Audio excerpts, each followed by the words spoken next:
पाकिस्तान की कामयाब सफारतकारी अमरीका ईरान को फिर मुज़ाकरात की मेज़ पर ले आई। वज़ीर-ए-आज़म शहबाज शरीफ मुज़ाकरात में शिरकत के लिए बर्गनस्टॉक पहुंच गए। पाकिस्तानी दफ्तर खारजा और स्विस हुकाम ने पुरतपाक इस्तकबाल किया। फील्ड मार्शल आसिम मुनीर दफ्तर खारजा और दीगर आला सफारती हुकाम वफ्द में शामिल हैं। मुज़ाकरात पाकिस्तान की सालसी और मेज़बानी में हो रहे हैं। अमरीकी वफ्द में नायब सदर जेडी वैंस, स्टीव विटकॉफ और जैरेड कुशनर शामिल। ईरान के वफ्द की क़यादत बाकर कालीबाफ कर रहे हैं। वफ्द में अब्बास अरागची, अली बाकरी, इस्माइल बकाई और दीगर शामिल हैं।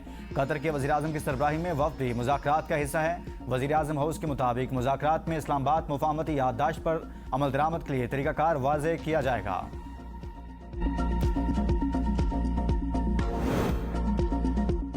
अमरीकी नायब सदर जेडी वैंस जौहरी प्रोग्राम और लबनान के मामले पर पेशरफ्त के लिए उम्मीद। कहा कि दौरे का मकसद जौहरी मसले पर पेशरफ्त और लबनान जंगबंदी मामले पर आगे बढ़ना है। स्विट्ज़रलैंड में 1 या 2 दिन क़याम का इम्कान है। स्विट्ज़रलैंड पहुंचने वाले ईरान के वक्त को मिनाब 168 का नाम दिया गया है। बाकर कालीबाफ कहते हैं कि शुहदा मेरे हर इकदाम और फैसले के गवाह हैं। कौम और शुहदा के सामने सुरखरू रहने की दुआ और शहीद साथियों से दोबारा मुलाकात का मुंतज़िर हूँ। शुहदा कुर्बानियाँ हमें हमारी जिम्मेदारियों की याद दिलाती हैं।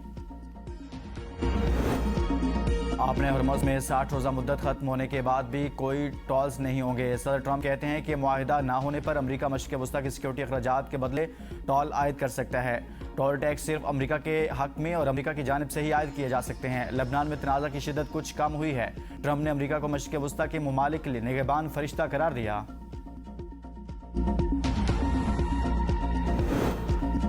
काहिरा में पाकिस्तान, सऊदी अरब, तुर्की और मिस्र के वज़ीर ख़ारजा की मुलाकात। नायब वज़ीर-ए-आज़म इसहाक़ डार ने मुलाकात की तस्वीर शेयर कर दी।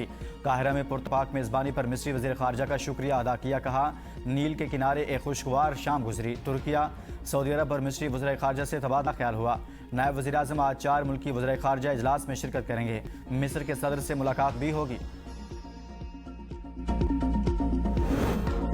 पाकिस्तान की अमन की कोशिशों को पूरी दुनिया में सराहा जा रहा है। वज़ीर-ए-आज़म और फील्ड मार्शल की काविशों से ये सब कुछ मुमकिन हुआ है। सीनियर वज़ीर सिंध शजील मेमन की मीडिया से गुफ्तगू। कहा दुनिया आज पाकिस्तान को अमन के लंबरदार मुल्क के तौर पर जानती है।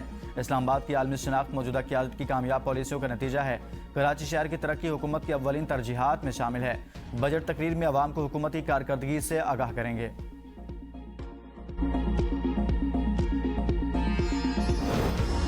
कौमी असम्बली से मुतालबात ज़र की मंजूरी। एटमी तवानाई के लिए 22 अरब। नया पाकिस्तान हाउसिंग डेवलपमेंट अथॉरिटी के लिए 14 करोड़ से ज़ायद का मुतालिबा ज़र मंजूर। पाकिस्तान न्यूक्लियर रेगुलेटरी अथॉरिटी के लिए 2 अरब 35 करोड़। शोबा मवासलात के लिए 35 करोड़ से ज़ायद का मुतालिबा ज़र मंजूर। पाकिस्तान पोस्ट ऑफिस डिपार्टमेंट के लिए 25 अरब और शोबा दिफा के लिए 17 अरब से ज़ायद का मुतालिबा ज़र मंजूर।